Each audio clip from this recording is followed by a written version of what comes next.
Hello friends, शुरू करते हैं न्यूज़ एनालिसिस। आज 12 मार्च है और आज का विचार है, जिनमें अकेले चलने का हौसला होता है उनके पीछे एक दिन काफिला होता है।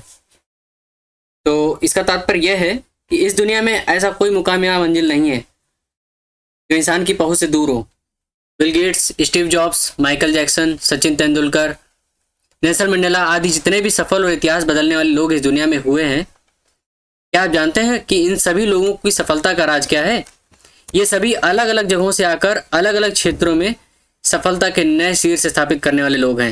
लेकिन इन सभी की सफलता के पीछे एक ही कारण रहा है, और वो ये कि इन सभी व्यक्तियों ने ये कभी नहीं सोचा कि मैं ये काम नहीं कर सकता, बल्कि इन्होंने अपने मन में ये सोच लिया था कि इसे सिर्फ मैं ही कर सकता हूँ और मेरा इस दुनिया में जन्म इसी काम को करने के लिए हुआ है। इनके इसी विश्वास ने इन्हें दुनिया के सबसे सफल व्यक्तियों में से एक बना दिया और उन्होंने इसी सोच और ताकत के दम पर पूरी दुनिया में एक बार फिर से इस सच को साबित कर दिया कि इंसान जो भी चाहे कर सकता है। बस ज़रूरत है एक दृढ़ सोच की और कभी ना टूटने वाले हौसले की।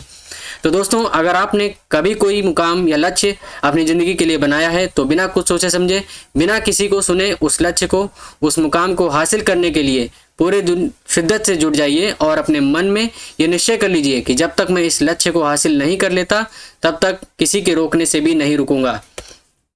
आगे बढ़ते हैं और इनको तो आप जानते होंगे, ममता बनर्जी, वेस्ट बंगाल की चीफ मिनिस्टर। तो इनके बारे में थोड़ी सी जानकारी ले लेते हैं। इनका जन्म 5 जनवरी 1955 को हुआ था। इनकी उम्र आज के समय 66 साल है और ये कलकत्ता वेस्ट बंगाल में रहती हैं। तो जैसे कि ये बंगाल की चीफ मिनिस्टर हैं, उससे पहले इन्होंने बहुत ही महत्वपूर्ण पदों पर अपनी सेवाएं दी हैं, जैसे कि minister of coal and mines भी रह चुकी हैं अटल बिहारी वाजपेयी के समय में। पीवी नरसिम्हा राव के समय में union minister of state for youth affairs and sports, human resource development and women and child development भी मिनिस्टर रह चुकी हैं और मिनिस्टर ऑफ रेलवेज भी रह चुकी हैं मनमोहन सिंह जी के समय में भी और अटल बिहारी वाजपेयी जी के समय में भी। आगे बढ़ते हैं। तो जो वेस्ट बंगाल है, इसका जो गठन हुआ था 26 जनवरी 1950 को। इसकी जो कैपिटल है कोलकाता और ये लार्जेस्ट सिटी कोलकाता ही है और इसमें जो डिस्ट्रिक्ट हैं 23 डिस्ट्रिक्ट्स आते हैं। तो आगे बढ़ते हैं। क्वाड की जो चर्चा जो तेज हुई थी 2004 में, जो सुनामी आई थी, उसके बाद से 2004 में ही पहली बार सुनामी प्रबंधन को लेकर चारों देशों ने हाथ मिलाए थे। 2007 पहली बार चारों देशों के बीच रणनीतिक बैठक 1 दशक बाद हुई। चारों देशों के विदेश मंत्रालयों की बैठक भी हुई। 2019 में पहली बार विदेश मंत्रियों की बैठक भी हुई। 2021 में अभी पहली बार क्वाड देशों के प्रमुखों की बैठक हो रही है। 2007 में जब पहली बार चारों देशों के बीच रणनीतिक बैठक हुई, तब जापान के प्रधानमंत्री शिंजो आबे ने अमेरिका के उपराष्ट्रपति डिक चेनी, ऑस्ट्रेलिया के प्रधानमंत्री जॉन हॉवर्ड और भारत के प्रधानमंत्री मनमोहन सिंह के सहयोग से की थी। क्वाड सम्मेलन मुख्यतः इंडो पैसिफिक क्षेत्र में अवसंरचनात्मक प्रोजेक्ट्स एवं समुद्री सुरक्षा योजनाओं पर केंद्रित है, जिसे इंग्लिश में क्वाड्रिलेटरल सिक्योरिटी डायलॉग भी कहा गया है। इसमें जो मेंबरशिप नेशंस हैं, Australia, India, Japan, United states, ये इनकी मेन जो योजनाएं हैं वो connectivity, sustainable development, counter terrorism, non proliferation, maritime और साइबर सिक्योरिटी है, जिसका उद्देश्य तेजी से विस्तार कर रहे इंटरकनेक्टेड इंडो पैसिफिक क्षेत्र, जिसे ये 4 देश एक दूसरे एवं अन्य के साथ साझा करते हैं, में शांति, स्थिरता और समृद्धि को बढ़ावा देना है, जो अंतर्राष्ट्रीय मानकों जैसे खुलापन, पारदर्शिता, आर्थिक सक्षमता और ऋण स्थिरता पर आधारित हो। इंडो पैसिफिक क्षेत्र का सिद्धांत है कि यह क्षेत्र मुक्त और समावेशी बने, जहां विभिन्न देश अंतर्राष्ट्रीय कानून का सम्मान कर सकें। आगे बढ़ते हैं। हरियाणा में निजी क्षेत्र में 75% स्थानीय आरक्षण की सुविधा दी जा रही है। इसके जरिए यह एक तरह से वोट दिलाव ही माना जा रहा है, इसलिए रूप बदल कर इसका फैसला हर राज्य में होता रहता है। जो पार्टी सत्ता में होती है वह इस तरह की नीतियों को, इस तरह के कानूनों को बनाकर वहां के लोगों से अपने लिए वोट मांगने की नीति अपनाती हैं। हाल ही में हरियाणा सरकार ने निजी क्षेत्र में 50,000 रुपये तक के वेतन की नौकरियों में स्थानीय निवासियों को 75% आरक्षण देने का कानून लाई है। इसके तहत संविधान में प्रत्येक नागरिक को कानून के समानता दी गई है, जैसे कि और कहीं भी बसने और रोजगार की आज़ादी का मौलिक अधिकार भी है। तो इस तरह से इस कानून के बन जाने से ये दोनों ही कानून प्रभावित होते हैं और लोगों के मौलिक अधिकार और उनकी आज़ादी का हनन होता है। इन्हीं की देखा देखी झारखंड राज्य ने भी अपने यहाँ पर 30,000 तक के वेतन वाले जो पद हैं 75% स्थानीय लोगों के लिए आरक्षित करने की घोषणा करने जा रहा है। और ये भी इसमें जो हरियाणा है, आंध्र प्रदेश और राजस्थान है, इनमें ये कानून बन चुका है। तो यही प्रावधान यहाँ भी करने का विचार हो सकता है। ऐसे भी आंध्र प्रदेश देश का पहला राज्य है जहाँ पर स्थानीय लोगों को प्राइवेट सेक्टर में आरक्षण देने का नियम बनाया गया। आगे बढ़ते हैं national air quality index. National air quality index जो कि नई दिल्ली में 2014 में लॉन्च किया गया था स्वच्छ भारत अभियान के तहत, जो कि यह बताता है कि हवा में किन गैसों की कितनी मात्रा घुली हुई है। हवा की गुणवत्ता के आधार पर इस इंडेक्स में 6 कैटेगरी बनाई गई है, जैसे अच्छी, संतोषजनक, थोड़ा प्रदूषित, खराब, बहुत खराब और गंभीर। जैसे जैसे हवा की गुणवत्ता खराब होती जाती है वैसे ही रैंकिंग अच्छी से खराब और फिर गंभीर की श्रेणी में आती जाती है। तो नेशनल एयर क्वालिटी इंडेक्स जरूरी नहीं है, इसके जो हवा की क्वालिटी है वो जब खराब होने लगती है, जैसे सर्दियों के मौसम में पराली जलाने के लिए हरियाणा के किसानों को और उत्तर प्रदेश के दिल्ली से सटे राज्यों में किसानों को जिम्मेदार ठहरा दिया जाता है, जबकि यह ध्यान नहीं दिया जाता कि और कोई ठोस कदम नहीं उठाया जाता कि उस पराली का कोई सिस्टमेटिक मैनेजमेंट हो सके। पराली है, किसान खेती करेंगे ही, हर साल पराली होगी और जलाई जाएगी। उसके लिए जरूरी नहीं कि हर साल उनके ऊपर फाइन ही लगाया जाए। कोई अच्छा रास्ता भी देखा जा सकता है, उसके जरिए कोई नया प्रोडक्ट भी बनाया जा सकता है जिससे पराली उनके लिए फायदेमंद साबित होने लगे। और जो वहाँ पर जो कंपनी स्थापित है उनकी जगह बदल दी जानी चाहिए। जैसे वहाँ पर अगल बगल कूड़े के बहुत बड़े बड़े ढेर हैं, उनकी वजह से भी वहाँ के लोगों को रहने में परेशानी होती है। जो दिल्ली में 4-5 बहुत बड़े बड़े कूड़े के ढेर बने हुए हैं, उसकी वजह से हवा की जो क्वालिटी है बहुत ही खराब होती है। दिल्ली ज़्यादा बड़ा नहीं है, उस हिसाब से वहाँ की जो पॉपुलेशन डेंसिटी है बहुत ही हाई है और वहाँ पर हवा की क्वालिटी भी बहुत ही ज़्यादा ख़राब है। पूरी दुनिया में सबसे ज़्यादा जो एयर क्वालिटी जो होती ख़राब होती है मैक्स दिल्ली की होती है। और बाकी जो पूरे देश में जो हालत होती है वो एयर क्वालिटी इंडेक्स के जरिए आप लोगों को पता लगती ही रहती है। तो हवा की गुणवत्ता जो सही करनी है तो उसके लिए ठोस कदम उठाने बहुत ज़रूरी हैं। जब तक वो ठोस कदम नहीं उठाए जाएंगे तब तक कितना भी क्लाइमेट चेंज के लिए कोई भी कितने भी प्रयास क्यों ना किए जाएँ, सब बेकार निकल जाएंगे।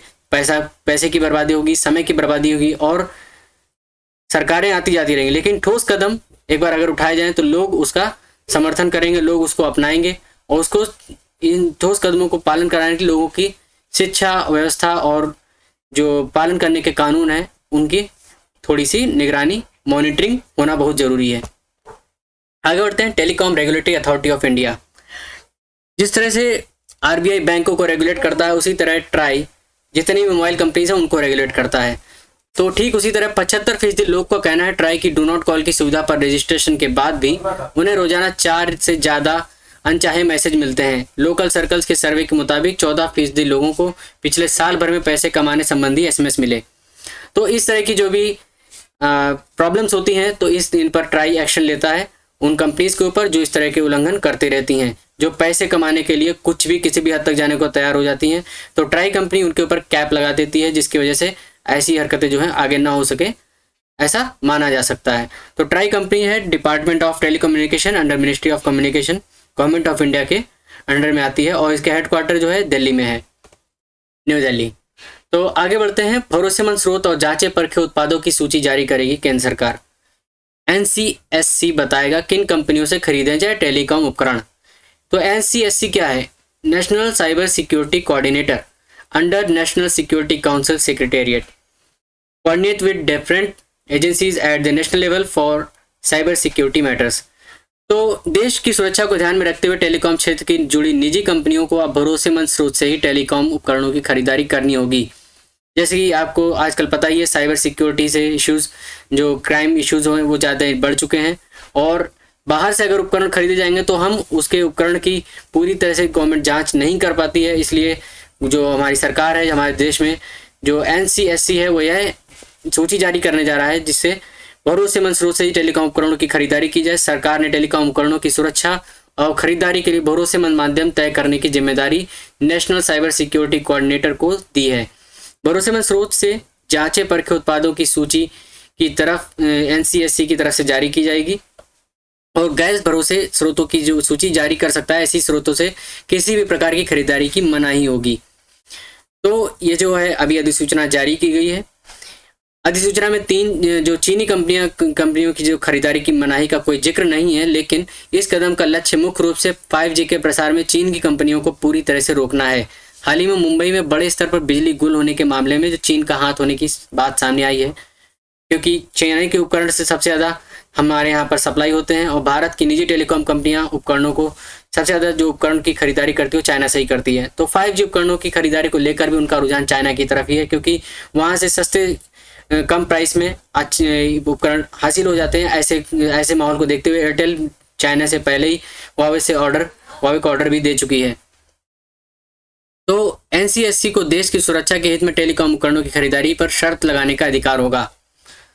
भरोसेमंद स्रोत मानने का आधार क्या होगा? यह भी आशंका जो है, जिन देशों या विदेशी कंपनियों के गैर भरोसेमंद सूची में डाल दिया जाएगा वे भारत के खिलाफ विश्व व्यापार संगठन या अंतर्राष्ट्रीय अदालत का दरवाजा खटखटा सकते हैं।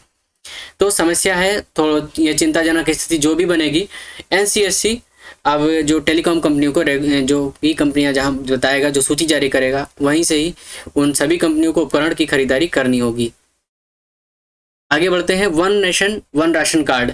इस योजना में 2019 में राशन कार्डों की इंटर स्टेट पोर्टेबिलिटी सुविधा के तहत शुरू किया गया था। इस योजना के तहत प्रवासी राष्ट्रीय खाद्य सुरक्षा अधिनियम के तहत लाभार्थी देश में कहीं भी अपनी पसंद के किसी भी उचित मूल्य की दुकान से अपने हिस्से के खाद्यान्न कोटे की खरीदारी कर सकता है।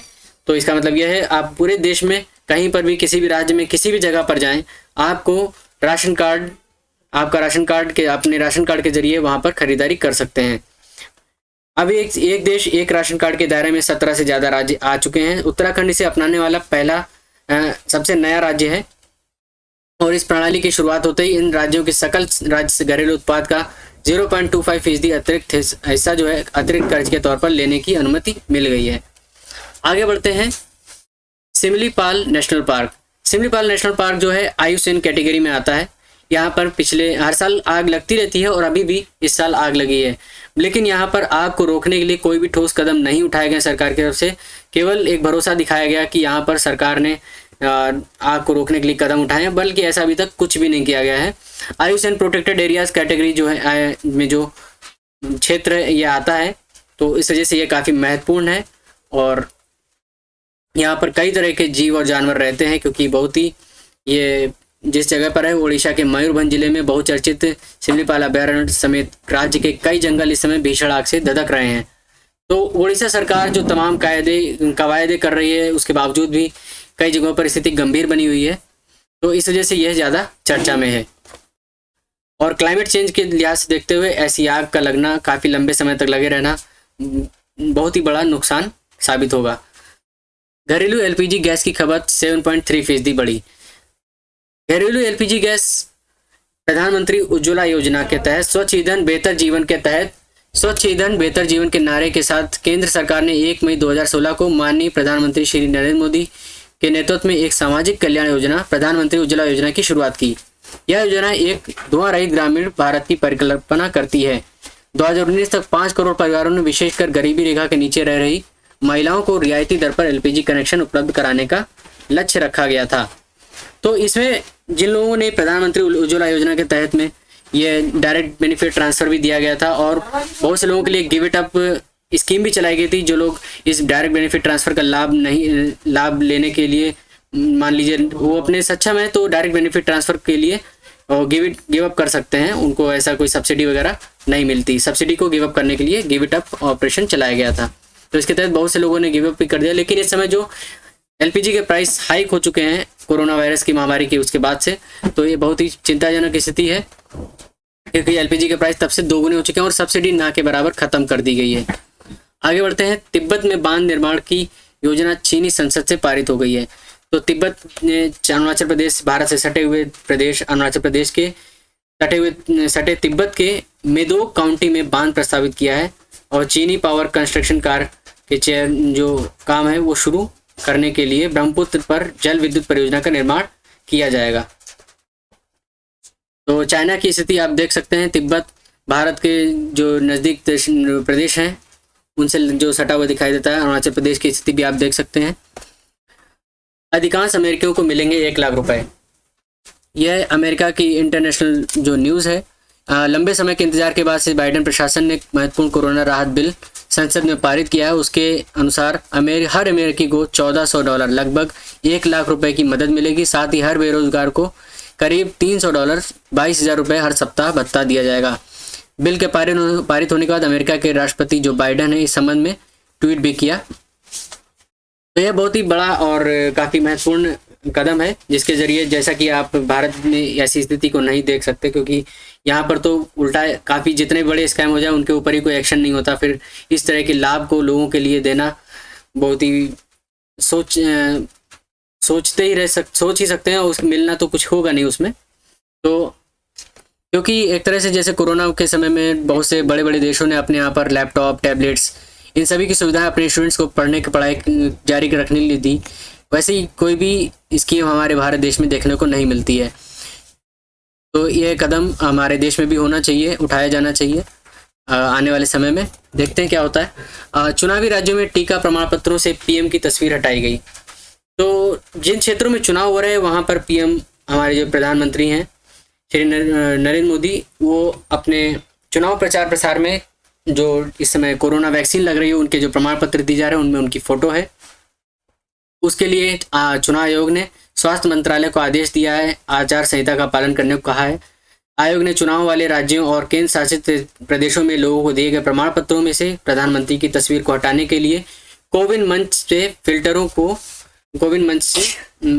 फिल्टर का उपयोग करने के साथ करके इस फोटो को हटाने के लिए सुझाव दिया गया है। कोविन एक बहुत ही बड़ा प्लेटफॉर्म डेटाबेस है जो कि कोरोना वायरस जिनको भी वैक्सीन लग रही है उसका डेटाबेस, बहुत ही बड़ा डेटाबेस तैयार किया जा रहा है कोविन। आगे बढ़ते हैं। म्यांमार में भारत की भूमिका पर इंटरनेट मीडिया की रिपोर्ट शरारतपूर्ण। तो म्यांमार की सीमाएं किससे लगती हैं? Bangladesh, Laos, Thailand. आगे देखते हैं कि इसमें भारत ने संयुक्त राष्ट्र सुरक्षा परिषद में म्यांमार पर विचार विमर्श में उसकी भूमिका के बारे में इंटरनेट मीडिया रिपोर्टों को शरारतपूर्ण और पक्षपात करार दिया है। तो क्योंकि जैसे कि आपको पता होना चाहिए, म्यांमार की सेना ने पिछले महीने आंग सान सू की निर्वाचित सरकार का तख्ता पलट कर दिया था। तो यह एक वहाँ पर काफ़ी विरोध की स्थिति बनी हुई है, काफ़ी लोगों के विरोध प्रदर्शन और 60 से ज़्यादा प्रदर्शनकारियों की मौत हो चुकी है। तो यूएनएससी में म्यांमार पर विचार विमर्श में भारत की भूमिका के बारे में इंटरनेट मीडिया पर रिपोर्ट देखी गई है। ये रिपोर्ट शरारतपूर्ण और पक्षपाती है। यूएनएससी इस मामले की देखरेख कर रहा है और हमें इस निष्कर्ष का इंतजार करना चाहिए। तो हमें म्यांमार की जो स्थिति जो आज के समय बनी हुई है उसके ऊपर थोड़ा सा ध्यान नज़र समझना होगा कि वहाँ की जो स्थिति है वो तख्ता पलट क्यों हुआ, कैसे हुआ। तो इसके बारे में अगले वीडियो में चर्चा करेंगे। तो वोटर व आधार कार्ड पासपोर्ट तक बनवा लिए। यह बात है बंगाल में रोहिंग्याओं के अवैध शिविर 2018 के अंत तक धीरे धीरे खाली हो गए। ज़्यादातर रोहिंग्या राज्य के अन्य हिस्से व दूसरे राज्यों में शिफ्ट हो गए। रोहिंग्या जो कि बांग्लादेश जो सटा हुआ है पश्चिम बंगाल से 2000 किलोमीटर की लंबी जो बॉर्डर है वहाँ से वो एंटर कर जाते हैं। वो किसी भी तरह के प्रोटेक्टेड एरिया में नहीं है अभी तक। वहाँ किसी भी तरह का कोई भी बॉर्डर पर कोई भी तरह की फेंसिंग वगैरह नहीं है। इस वजह से वो लोग आवाजाही चलती रहती है। तो वहाँ पर किसी भी तरह की मॉनिटरिंग भी अच्छे से नहीं हो पाती। तो रोहिंग्याओं का आना लगभग 1999 के आसपास से उससे पहले से चालू है। तो अभी तक वो लोग बंगाल में शिविरों में ही रह रहे थे। अब धीरे धीरे वो लोग कई राज्यों में शिफ्ट हो चुके हैं और उन्होंने अपने Aadhaar card, voter ID card, ration card तक बनवा लिए हैं, जो कि बहुत ही चिंताजनक स्थिति पैदा करता है। क्योंकि बांग्लादेश में तो वो आए, किस देश से आए ऐसा कोई भी पता नहीं है, और वहाँ से वो हमारे देश में एंटर हो गए। तो इस तरह से उनके ऊपर कोई भी मॉनिटरिंग नहीं है। अभी तक कोई मॉनिटरिंग कमेटी नहीं है, कोई भी ऑर्गेनाइजेशन ऐसी नहीं है जो उनके ऊपर मॉनिटरिंग अच्छे से कर रही हो। तो इस वजह से ये चिंताजनक स्थिति कि उन्होंने voter ID card, ration card, Aadhaar card तक सब बनवा लिए हैं और पिछले कई सालों से रह रहे हैं। तो इस वजह से यहाँ पर जैसे कई तरह की जो घटनाएं होती हैं उनमें रोहिंग्याओं का नाम आता है, और इस तरह की जो भी घटनाएं होती हैं उनके बाद इस तरह के न्यूज़ जो है हमें देखने सुनने को मिलती है। तो इसके रोहिंग्या के जो बंगाल में रोहिंग्याओं के जो अवैध शिविर या उनकी जब कब से आ रहे हैं, कब से क्या हो रहा है, उसके बारे में हम अगली वीडियो में बात करेंगे। धन्यवाद।